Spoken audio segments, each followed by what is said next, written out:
Ami, happy birthday! Ay! That for me? Yeah. Oh. Happy birthday, Mommy. Happy birthday, Mommy. Happy birthday, happy birthday, happy birthday, Mommy. Whee! Happy birthday, Mommy. Wow! Wow, what's this? Thank you, Daddy. Ay, sakit na rin naman. Yes. What does it say? Happy birthday, Mommy. Mayroon ngang sorpresa itong sina Makoy De Leon at ang kanyang anak na si Baby Feliz dito kay Elise Joson. Nakakatuwa nga na patay ang ilaw sa kanilang kwarto at itong si Baby Feliz ay nagsabi pa kunwari ng huwag maingay. Ngunit pagdating ni Elise Joson at naramdaman niya na nandoon na ang kanyang mami, ay sinili pa niya ito at tinatawag. Tinuturo nga niya ang cake at mayroon nga daw silang pa-birthday cake para dito kay Mami Elise. Tuwang-tuwa naman nga itong si Elise Joson matapos siyang kantahan ng kanyang anak na si Baby Feliz.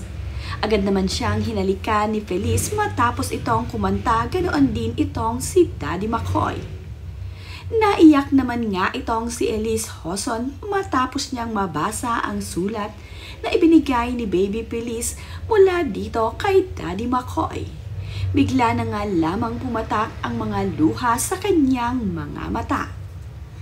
Ito naman ngang si Baby Feliz ay napansin ang pagluha ng kanyang mga mi.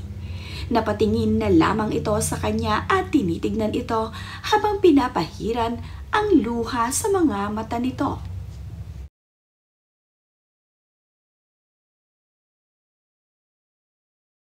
Ang saya-saya naman nga ni Baby Feliz sa ginawa nilang pagsusorpresa sa kanyang mami.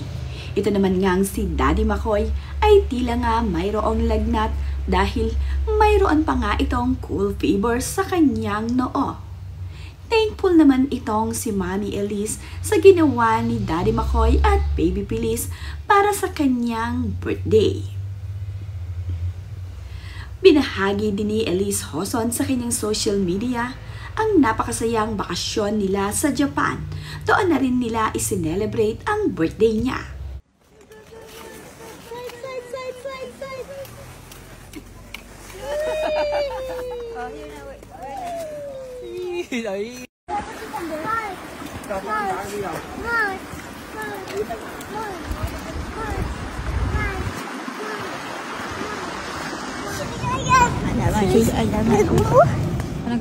Sobrang na-enjoy naman ni Baby Feliz ang kanilang naging bakasyon dito sa Japan.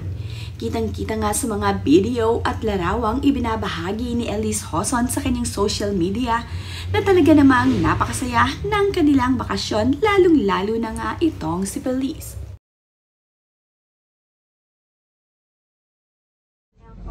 My name is Nagai. I'm a customer service manager in the behalf of welcome to you all.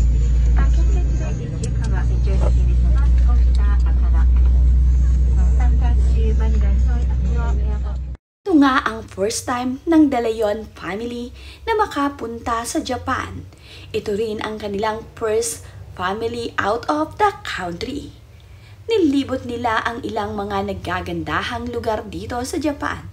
Pumunta din sila kung saan mayroong hayop na makikita itong si Baby Feliz. Napakasaya talaga kapag sama-sama ang pamilya. Wala ngang pagsidlan ang kaligayahan na Elise Joson at Makoy De Leon ngayong nakasama nila ang kanilang anak sa kanilang out of the country trip.